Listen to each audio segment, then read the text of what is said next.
ఇది పాకాల టెంపుల్, సుబ్రహ్మణ్య స్వామి టెంపుల్.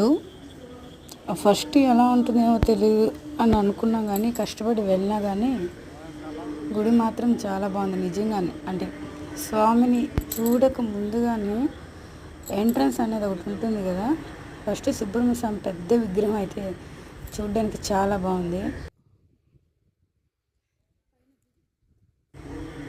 అలానే ఈ దాన్ని ఏమంటారు, ప్రకృతి అంటారు చూడండి, మెట్టులు కానీ ఆ కలరింగ్ కానీ, అంటే నాకు ఎలా చెప్పాలో తెలియలేదు కానీ మనసుకైతే ప్రశాంతంగా ఉంది. మనకి ఎన్నో కష్టాలు ఉంటాయి కానీ ఒకసారి దర్శనానికి వెళ్ళామంటే కొంచెం మైండ్ అనేది రిలాక్స్ అవుతుంది. చూడ్డానికి చాలా అంటే చాలా బాగుంది ఈ టెంపుల్. ఎవరైనా వీడియో